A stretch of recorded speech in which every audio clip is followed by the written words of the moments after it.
Waduh, yang saya hormati bersama, yang saya hormati Dr. Haja Ida Fauzia, MSI, selaku Menteri Tenaga Kerja, Bapak Anwar Sanusi PhD, Sekjen Kemenaker, dan semua pejabat tinggi media, semua yang di lingkungan Kemenaker, dan teman-teman yang hadir offline di sini, di pondok kami.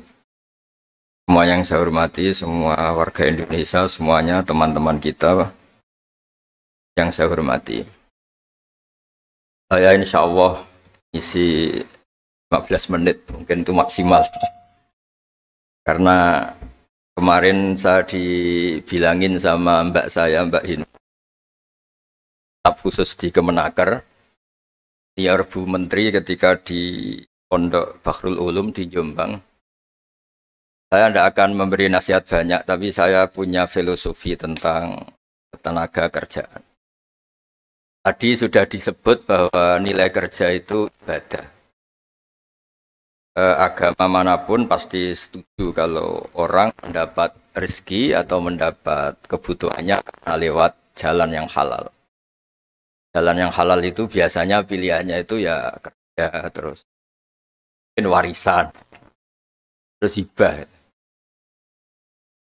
Ini penting saya utarakan karena saya nanti akan baca beberapa makalah yang diriwayatkan ulama-ulama top kitabnya Imam Ghazali. Kenapa kita bicara tentang pekerjaan? Harusnya kita ketika dapat rezeki itu asumsi Islam, asumsi kebaikan itu to'amul wahid yakfi is. Jadi makanan jatah orang satu atau rezekinya orang satu itu normalnya bisa dimakan orang dua. Wa to'amusna ini yakfi arba'atan. Normalnya rezekinya orang dua itu bisa dimanfaatkan, bisa mencukupi orang empat. Jadi kekacauan dunia ini dimulai karena jatahnya orang satu menghabiskan jatahnya orang 1000. Jadi gara-gara kerakusan itu terus sistem sosial itu menjadi kacau. Harusnya itu to'amul wahid yakfi to'amusna yakfi arba'atan. Jadi jatah rezekinya orang satu bisa menghidupi orang dua ke atas, jatahnya rezekinya orang dua bisa menghidupi orang empat ke atas. Kemudian ini saya baca saja supaya tambah berkah beberapa teks tentang pekerjaan. Ini di kitab Ihya di halaman 85 kalau kitab saya tentang keutamaan kerja. Ini dijelaskan inna minadz-dzunubi dzamban la yukaffiruhu illal hammu fi talabil ma'isyah. Jadi bagian diredaksikan minadz-dzunubi dzunubun la yukaffiruha illal hammu fi talabil ma'isyah. Jadi sebagian dosa itu ada dosa yang tidak bisa dihapuskan oleh istighfar, tidak bisa dihapuskan oleh sedekah, tidak bisa dihapuskan oleh misalnya wiridan. Yang bisa menghapuskan dosa itu hanya kalau kita serius atau kepikiran, hammu itu kepikiran mencari maisha, mencari rezeki. Jadi sudut pandang itu penting. Jadi kita yang sedang istighosah atau kita yang sedang pengajian atau mungkin kita sedang jadi ustadz, melihat orang mencangkul, orang ke pabrik, orang di aktivitas pekerjaannya itu harus kita lihat bahwa mereka adalah orang-orang yang sejatinya sedang minta ampun sama Allah Subhanahu wa Ta'ala. Karena di sistem pekerjaan itu lahirlah satu variabel atau satu apa saja yang positif. Ada hukum sosial karena ketemu teman yang saling memberi pengalaman. Ada ketergantungan manusia sama hal-hal yang halal. Ini yang paling penting. Ya, banyak orang itu diwat itu karena pekerjaannya. Misalnya orang bisa hidup itu sebetulnya karena makan nasi, minum air itu sesuatu yang halal. Jangan sampai orang bisa berpikir, bisa tenang kalau minum narkoba misalnya. Orang bisa kerja karena digerakkan punya anak kecil, punya ibu yang renta atau punya keluarga yang membutuhkan. Jangan sampai orang kerja karena digerakkan oleh keinginan bernafsu karena hal-hal yang maksiat. Hingga status orang yang dagang misalnya atas siru soduk yuhsaru yaumal qiyamati ma'as siddiqin wa syuhada. Orang yang dagang kemudian dia benar, dia jujur, itu nanti makomnya kelas dia itu bersama para orang-orang yang meninggal syahid, pahlawan-pahlawan. Ini penting saya utarakan supaya cara pandang kita terhadap beragama. Jangan sampai misalnya kita beragama terus kemudian melihat yang ibadah itu yang datang ke masjid. Ya kita jam kerja, kemudian ada pengajian, kita tidak pengajian itu dianggap salah karena nggak datang di masjid. Padahal kita datang ke pabrik atau ke pasar, nilainya sama-sama ibadah. Ini penting supaya cara pandang kita terhadap orang lain itu positif. Saya berkali-kali bilang, kalau ada tetangga saya meninggal, saya muji orang ini kalau malam tidur. Kalau malam mungkin ya lihat sinetron. Kalau malam itu ya santai-santai di rumah sampai. Kalau kita pakai sudut pandang maksimal, yang dikatakan taat itu tahajud, dan maka orang ini tidak masuk kategori taat. Tapi kalau kita kembali ke definisi takwa, takwa itu meninggalkan hal-hal yang dilarang Allah Ta'ala. Orang ini akan kelihatan berprestasi karena saat di rumah dia berarti tidak melakukan hal-hal yang kriminal, tidak mencuri, tidak ganggu orang lain, tidak menjadikan kegaduhan di patan atau di jalan. Hingga agama ini juga harus mengapresiasi tarkul ma'asi, bahwa orang yang tidak punya aktivitas di rumah banyak yang dilakukan sebetulnya. Kebaikan masif, kebaikan bersama, karena orang ini tidak melakukan hal-hal yang merugikan orang lain. Ya, saya berkali-kali bilang kalau saya jadi kiai, jadi orang baik, kalau ada orang yang dermawan, ngasih sesuatu ke kita, ya kita senang karena kebaikan itu diapresiasi. Misalnya ada tadi cerita menakar dapat apresiasi, dapat penghargaan, ya kita senang karena itu. Karena itu, sampai andekan tidak itu juga senang. Senangnya karena mungkin orang lain ini sudah tidak butuh kita, tidak butuh kita buat baik. Saya berkali-kali bilang kalau Anda jadi kiai tidak usah tersinggung kalau tetangga tidak minta konsultasi, artinya mereka sudah mandiri bisa memutuskan masalahnya sendiri. Tapi kalau konsultasi anggap mereka punya akhlak, tanya kiai. Kalau tidak ya anggap saja mereka sudah mandiri. Makanya sudut pandang ya dalam Islam, sudut pandang itu penting sekali. Jadi setelah kita baca beberapa hadis, suatu saat Rasulullah itu ngaji di masjid, teras masjid. Dia ngaji, dan ada pemuda dengan cangkulnya, dengan enaknya ngelewati Rasulullah. Ya para sahabat itu komplain, ini ngawur sekali, ada Rasulullah ngaji tapi tidak ikut ngaji, malah berlalu saja ke ladangnya. Tapi ketika dengan tanda kutip disalahkan, Rasulullah malah bela pemuda tadi. Pemuda kalau dia kerja karena mencarikan nafkah untuk keluarganya, yang kecil atau yang tua, dan supaya dia tidak minta-minta orang lain, sudah sunnahku. Sehingga bentuk sunnah Rasul itu tidak harus orang datang ke pengajian dan orang ikut fatwa kita mau itu. Nah, mungkin teman-teman yang sedang bekerja itu tidak lagi mendengarkan ngaji, sudah melakukan isi pengajian. Jadi yang lain baru mendengarkan, yang itu sudah melakukan isi pengajian. Makanya kalau di daerah saya banyak, kenapa kamu tidak datang ngaji? Saya lebih dari ngaji dari Pak Kiai. Kenapa? Pak Kiai kan yang menyarankan supaya kita baik sama orang tua. Saat Pak Kiai pengajian, saya ngurmat orang tua saya di rumah sakit. Tapi kadang-kadang kita pakai ukuran kita sendiri. Yang nggak datang pengajian itu orang jelek karena nggak mau datang. Padahal jangan-jangan yang sedang di rumah itu yang sedang melakukan isi pengajian itu, ya dia tidak datang karena ngerawat orang tuanya, karena sedang asik dengan istri. Harus disebut bagian dari kebaikan.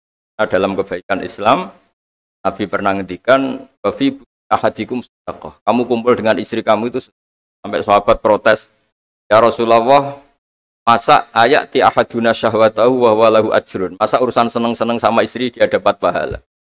Nabi menjawab, "Alaysa law wada'aha fi haramin akana aliwis." Kalau pelampiasan syahwat itu hal yang negatif atau yang haram, dia akan dosa. Ketika meletakkan yang benar, dia juga. Jadi pahala itu segampang itu. Orang asik dengan anaknya, dengan cucunya, bercengkrama di rumah. Ya pahalanya besar, karena saat itu berarti dia tinggalkan maksiat, dia tidak dengan. Nah pekerjaan juga gitu. Mungkin orang lain dapat uang karena transaksi narkoba, mungkin orang lain dapat uang karena kejahatan, orang lain dapat uang karena menipu. Orang-orang yang bekerja luar biasa, ini dapat rezeki. Itu harus kita apresiasi. Ya makam orang-orang ini, makomnya itu nanti kalau meninggal ma'asiddi wasyuhada. Orang-orang punya gelar asid, gelar yang luar biasa dalam khazanah kewalian. Orang-orang yang bekerja itu nanti makomnya seperti itu. Itu adalah inspirasi kita yang luar biasa. Hingga nanti kita tidak melihat orang lain itu, wah, wong kok kedoyan tok, orang orientasinya dunia tok, bekerja terus, ingin kaya raya itu. Ya wis kan. Kita tidak boleh berpikir. Karena apapun banyaknya harta di tangan orang-orang halal, tangan orang-orang baik, pasti efeknya juga bisa melahirkan pekerjaan, bisa melahirkan kemanfaatan. Ya Nabi kalau muji pedagang itu, dari 10 rizki itu 9 berkahnya ada di pedagang. Karena kalau pedagang itu kikir, sekikir-kikirnya pedagang, dia harus mengeluarkan uang, bayar supir, bayar satpam, bayar yang ngirim jasanya, dan sebagainya. Ya uang tetap berputar. Tapi sebaik-baiknya Anda kalau tidak dagang, itu mungkin uang ditabung, uang mandek. Ya potensinya itu ikhtikar. Ikhtikar itu menyimpan. Kalau ngelebihi kota tertentu, larang oleh. Karena saya nekuni keilmuan agama, maka saya hanya cerita bahwa betapa Allah itu ngapresiasi pekerja. Nabi Dawud itu seorang raja, kaya raya. Tapi beliau tidak mau makan illa mingkas biyadi, kecuali hasil kerjanya sendiri. Masyhur itu di riwayat, beliau seorang raja, tapi hanya makan kalau tembikar atau anyaman bambunya atau apalah, pokoknya dari anyaman bambu itu terjual. Kalau hari itu nggak terjual ya nggak bisa makan. Padahal beliau seorang raja, saking ingatnya, supaya rezeki yang dia makan, yang beliau makan mingkas biyadi, dari hasil karyanya sendiri. Banyak kiai-kiai guru kita yang mesti secara lahir kaya, tapi yang pondok yang untuk dirinya itu sekadarnya. Bahkan saking ekstrimnya di dunia kiai itu ada seorang kiai yang pisang tanam secara halal dan di tanah yang pasti halal. Setiap makan yang rofahiyah itu ya agak hura-hura itu. Kafaroi dengan makan pisang itu. Satu pisang dibagi-bagi dan itu dianggap kafaroh. Nah kenapa cara-cara publik itu banyak rofahiyah? Rofahiyah itu begini misalnya. Mungkin kalau kita kiai kecil atau tokoh kecil atau siapa saja yang nasibnya kecil, mungkin kita muassis, kita pendiri. Misalnya ada kiai kecil kampung tertentu, dia pendiri. Tapi mungkin setelah kita jadi kiai besar itu, saya diundang masjid itu, dan kemudian posisi kita mendapat. Yang menjadikan kita harus tawaduk seperti tadi syairnya Mbah Mus tadi. Tapi ketika kiai kecil pendiri masjid, tanah kita dipakai masjid, setelah kita kiai besar kok malah dapat uang dari masjid. Mungkin karena kita kuliah tidak pati pinter itu kelasnya jadi tokoh di pedalaman. Akhirnya kita mungkin apa di situ yang manfaat, pikiran, air, apa yang manfaat.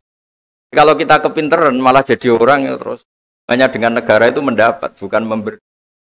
Nah hal-hal seperti ini harus jadi motivasi semua pekerja. Menteri juga mentalnya harus memberi.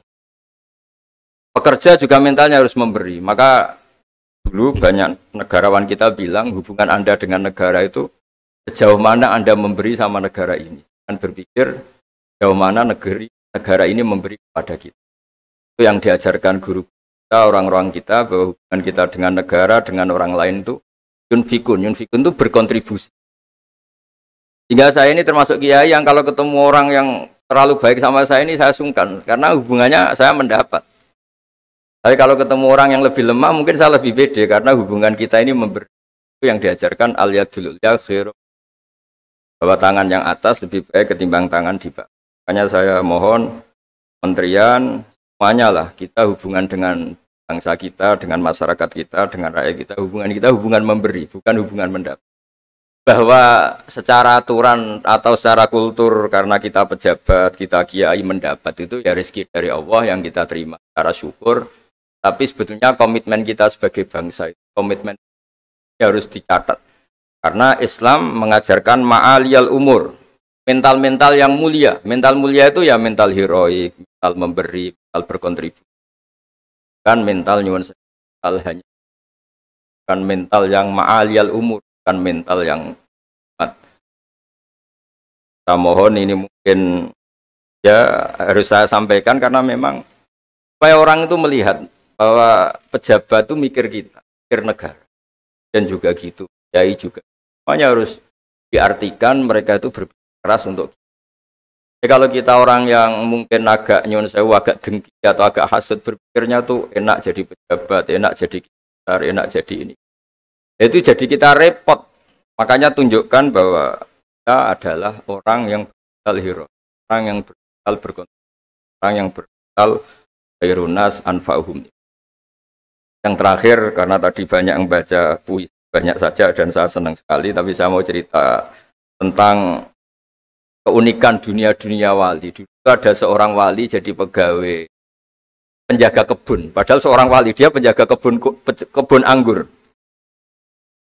Jaga kebun anggur karena dia wali hanya jaga aja. Tahun-tahun dia jaga di situ, mungkin 10 tahun. Suatu saat majikannya datang. Saya ambilkan anggur terbaik yang paling manis. Karena dia agak pengalaman ngambil yang merah merona, yang tidak kehitam-hitam diambil. Ternyata kecut sekali, masam sekali.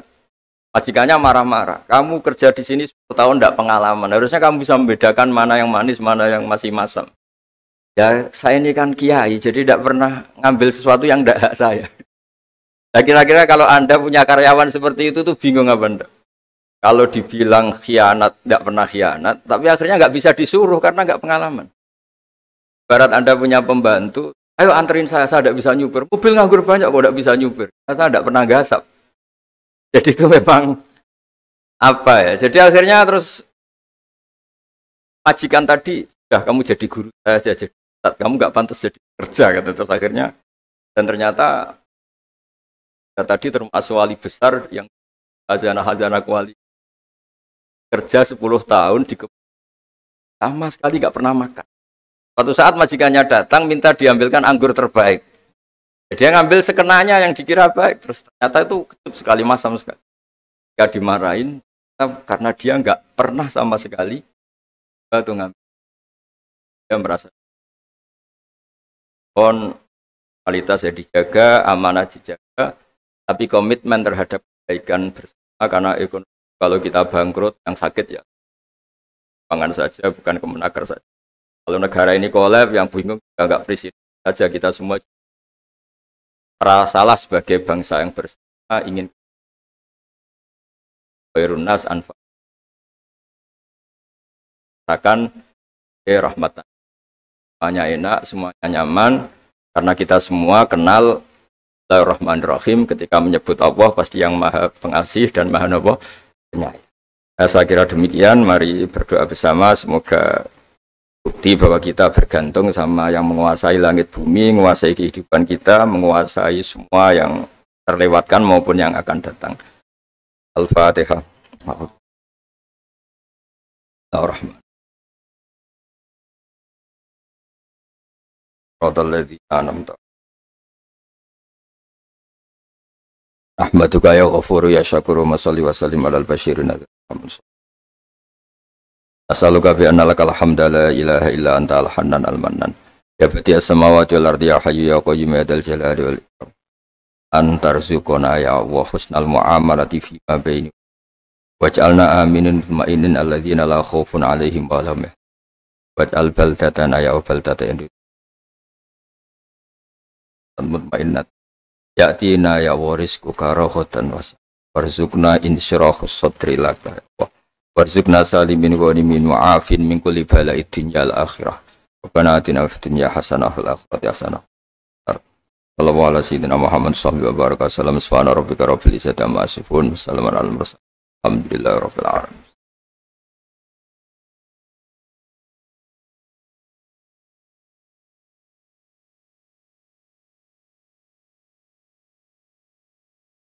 Kurang lebih mohon maaf. Assalamualaikum warahmatullahi wabarakatuh.